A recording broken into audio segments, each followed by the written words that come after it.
Italia, 1939.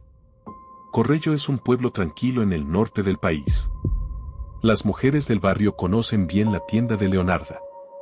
Venden ropa usada, jabón artesanal, y por las tardes el olor a pasteles recién hechos sale por la puerta. Las vecinas entran, toman el té, comen, ríen. Leonarda es de las suyas. Generosa, amable, siempre dispuesta a escuchar. Cuando alguien tiene un problema, va a verla.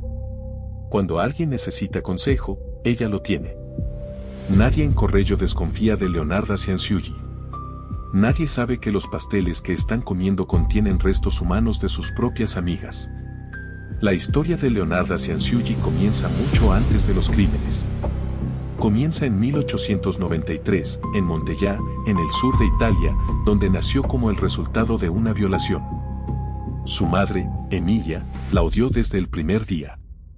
No por lo que era, sino por lo que representaba, la prueba viva de su humillación. No la amamantó.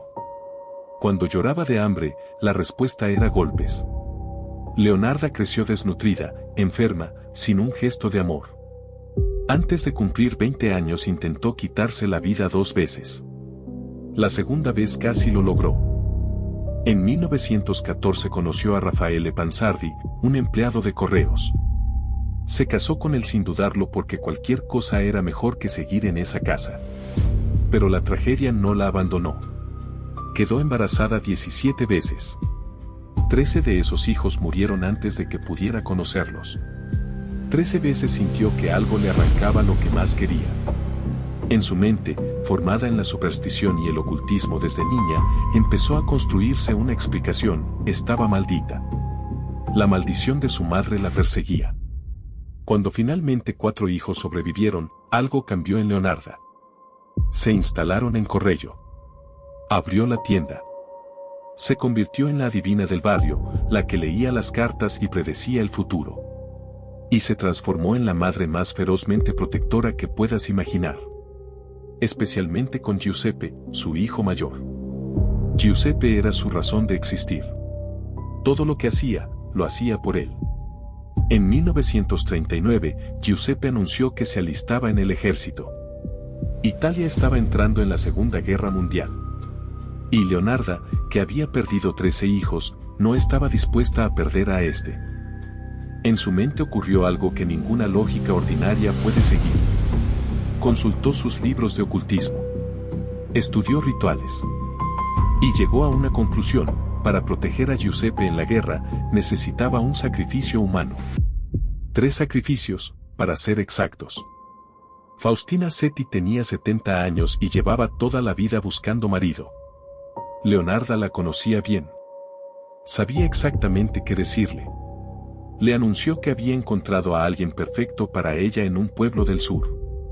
Le pidió que no dijera nada a nadie todavía, que escribiera cartas de despedida que ella misma enviaría después de su partida.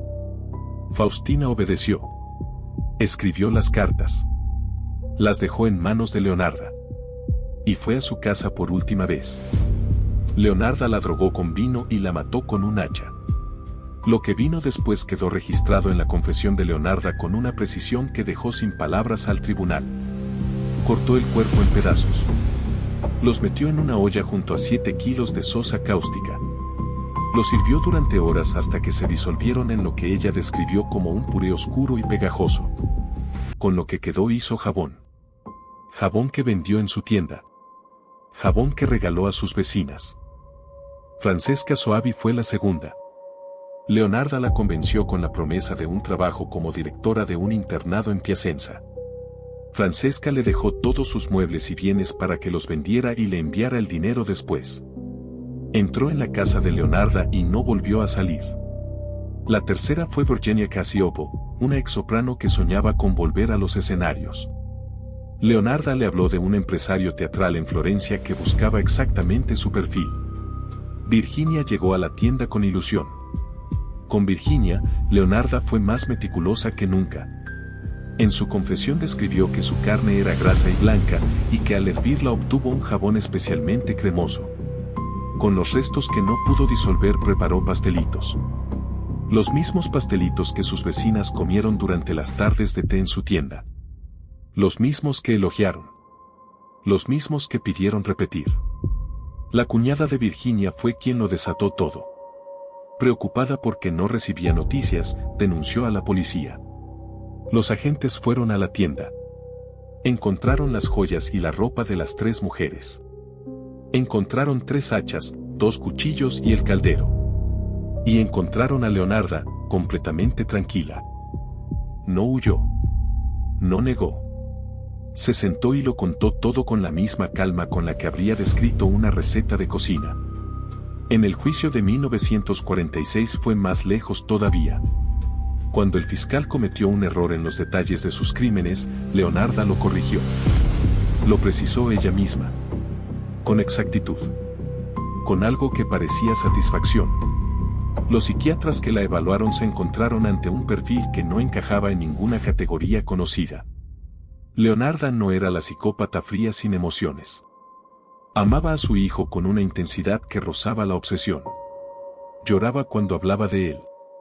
Pero cuando describía a sus víctimas, no había rastro de culpa ni de dolor.